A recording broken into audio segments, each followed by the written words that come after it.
So Marx and Engels were the first major socialist theorists who supported unions. Others, like utopian socialists, anarchists, etc., did not look to the working class as the class that could change things. Sometimes because they were further to the left, sometimes further to the right. Proudhon, for example, who was one of the founders of anarchism, opposed strikes and was supported small property. Now, why was this that Marx and Engels were the first?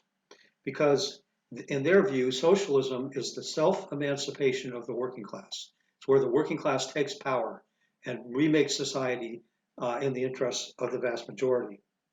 And they also said that class struggle is the motive force of history. That's what moves along different types of society, different modes of production, etc., when different classes take power after an extended class struggle. So as communists, they looked around for a force that they thought could transform society into communism. And because of the level of working class activity and so forth, they discovered that it was actually the modern industrial working class that could propel things forward towards socialism. The reason for this was that the working class is a collective class. It cannot divide up the property. It has to, if it's going to rule at all, it has to rule collectively and democratically. The working class is compelled to struggle against exploitation for survival under capitalism, and it also creates all the wealth in capitalist society. And a big chunk of that wealth is taken by the capitalists. It has the potential power and interest in opposing capitalism because it's exploited. Every day it goes to work and doesn't receive the full value of what it produces. It has, therefore, the interest in overthrowing capitalism and the potential power to do so because it is at the core of the economy. In fact, the fulfillment of its necessary struggle under capitalism, going all the way with that struggle, would lead to the overthrow of capitalism and the creation of a new society founded by the working class. First of all, a dictatorship of the proletariat or workers' democracy, which would then lead on to socialism. So the workers' democracy leads to the encroachment on capitalism and over time to the elimination of private property, the elimination of classes, money, and finally the withering away of the state when classes are gone. So Marx and Engels' adoption of the working class as the agent of communism led to their attitude towards unions and class struggle. If workers had to self-emancipate themselves and class struggle was the basis of society, then therefore unions and strikes were central to Marx's view. They felt that only through strike can workers lessen their exploitation under capitalism because the bosses are not benevolent. Though the bosses will pay enough to keep workers returning to work, that is rival wages, those wages can fluctuate if workers strike and organize and bargain and so forth. Unions are training ground for class war that can lead to revolution, in Marx's view. They develop class consciousness and the ability to run our own organizations so that we can then run society. Workers to fight back against exploitation will never be able to actually make a revolution. Workers have to fight back in order to defend their humanity and dignity. Two goals of unions, as far as Marx and Engels were concerned, was cutting down on working class competition so that workers could raise their wages together instead of fighting among each other, and then to fight the bosses.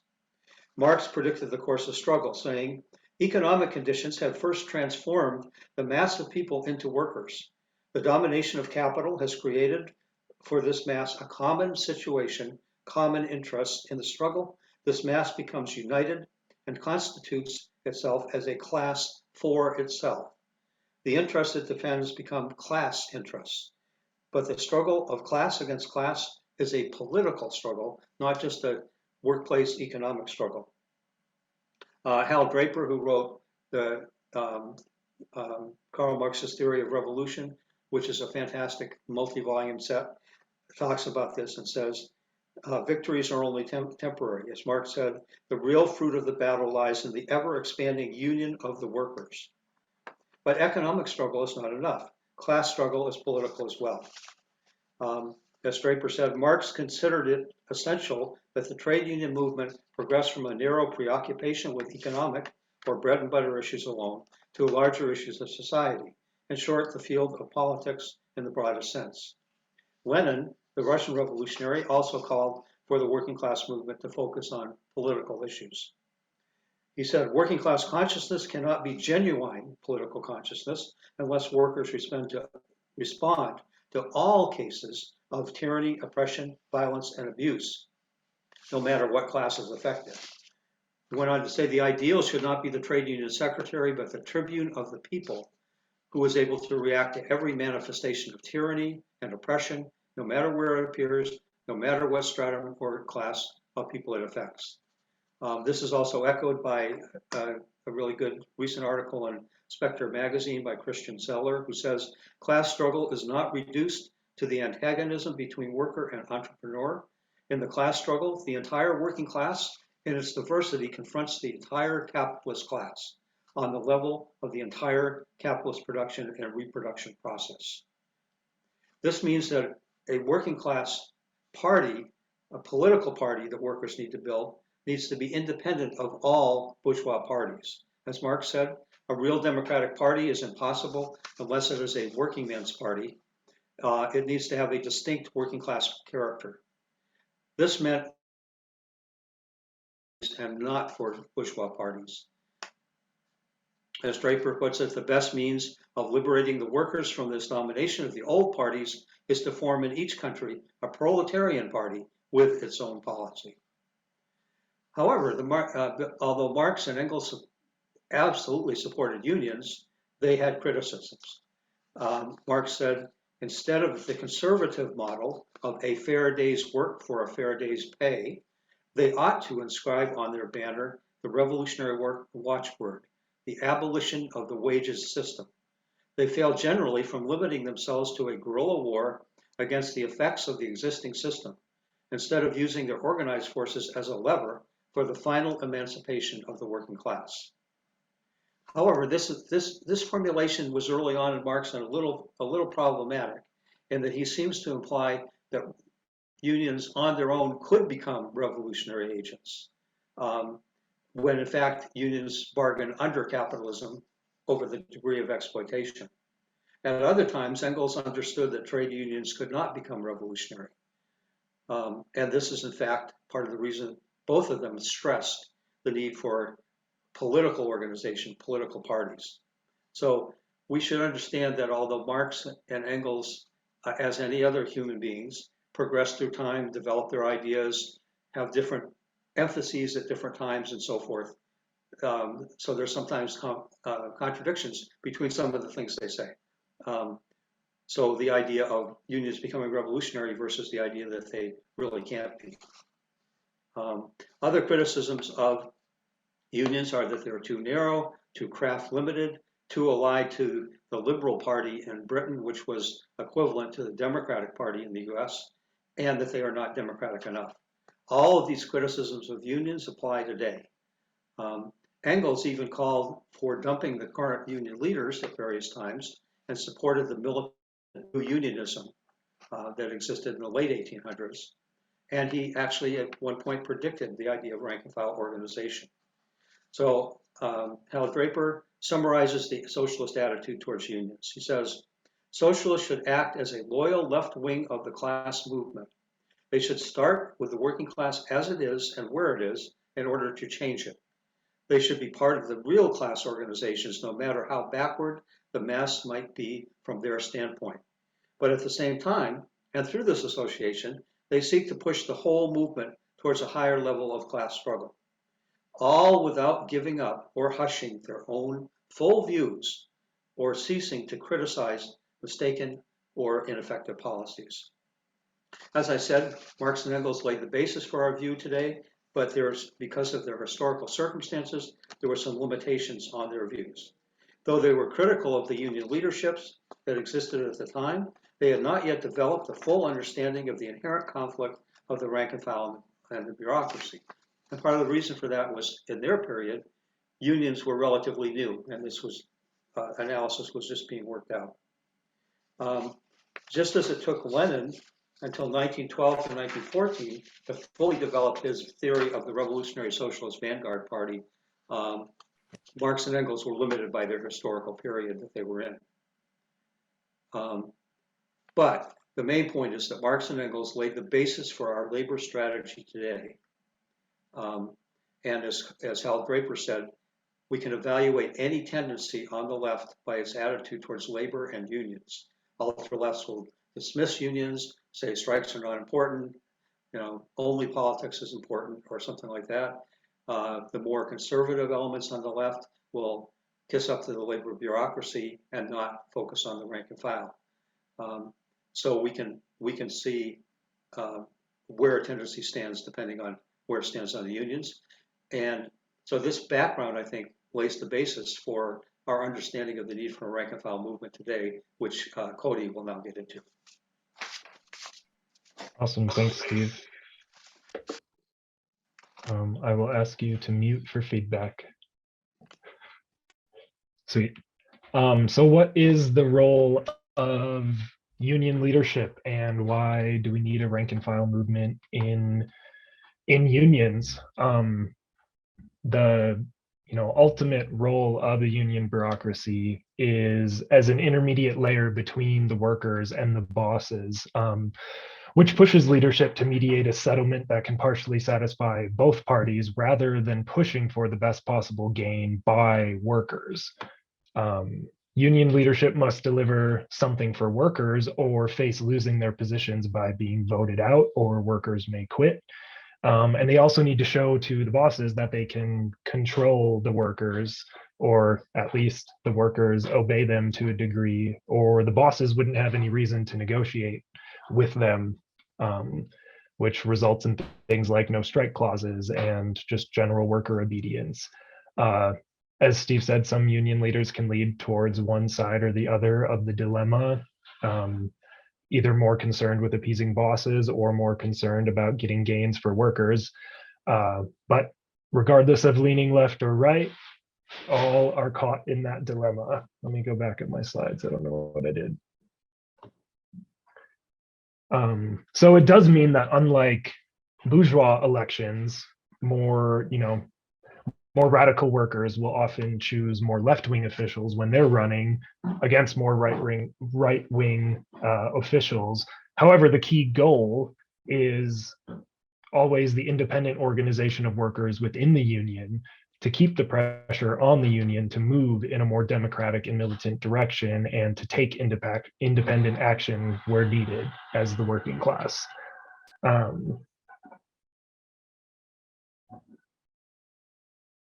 The union leadership can also be weaponized against the working class on behalf of the capitalist class or on behalf of bosses.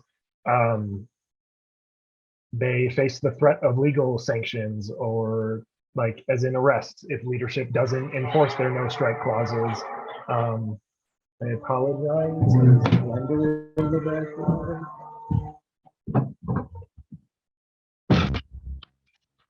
Thank you.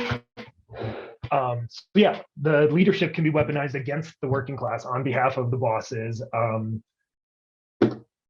if they don't enforce the no strike clauses, or if they don't keep the rank and file workers obedient.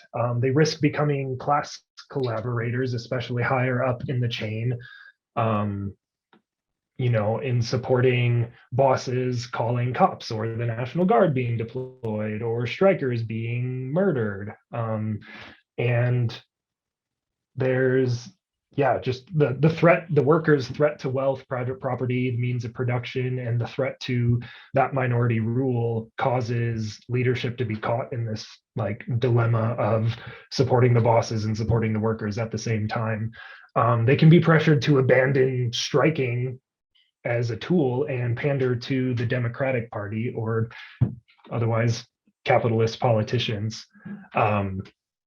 And that essentially results in a top-down approach, which is contradictory to scientific socialism from below, manifested as relying on politicians and legislators to fight members' battles versus the workers fighting those battles themselves. That prevents workers directly unleashing their power through striking, and has resulted in a drastic decline in strikes and unionization since the 1970s, which hopefully, if what's going on currently is an indication of some working class consciousness and further organizing. Ultimately, though, socialists make it a point to always aim their fire at industry management. If union officials want to step in the line of fire to defend or protect the employer, the members can see that for themselves and come to their own conclusions. So, why do we need a rank and file movement in unions? First off, what is it? It's a realistic strategy to bridge the gap between socialist and working class people, to bridge the gap that causes socialism's isolation from the working class. Socialism from below is based on the working class. So it's a strategy that exists to engage the working class in the theoretical ideas of socialism. What it's differentiated from, permeationism, or having socialists insinuate themselves within the union bureaucracy to try to shape its politics, reformist social democratic approach. It is not syndicalism or anarchism or rejection of unions. And I'm not super familiar on red unionism specifically, but I know at times that was a thing. And it's also something that's been developed by socialists over generations and through over 100 years of international working class struggles. So why do we need a rank and file movement, rank and file strategy in unions? To rebuild a socialist current within unions and the broader working class movement, to combat the ossification of unions, ossification being defined as ingrained institutions or behaviors that are difficult to change, essentially become so status quo that they're not generally questioned by people. Most unions tend to take on a life of their own apart from the objective interests of the rank and file, especially in more developed countries, which results in the alienation of workers from leadership versus the workers being involved in leadership. And yeah, it's the creation of elaborate structures like full-time officials, elected leaders, paid staff members, etc. We also need to address the limitations in trade union organization, as Steve mentioned earlier. Only in the United States is socialism seen as foreign to unions and to shop floor struggles. We have a need for workers to understand their broader class identity and class struggle. Unions unite workers for our collective rights. That is the number one greatest thing about unions. They're an organization that brings workers together. They can also divide workers and keep them separated through things like trade, occupation, employer, etc. We need solidarity in our fight for socialism. It's the responsibility of the entire working class, organized and unorganized, employed and unemployed. And we also have to remember why we became socialists. Things like the horrors of starvation, war, poverty, oppression, global warming. And we only become aware of our coworkers' values and hopes and concerns and fears by engaging in conversations and building those political relationships. And finally, we need to remember that unions exist to improve the terms on which workers are exploited, not to put an end to exploitation.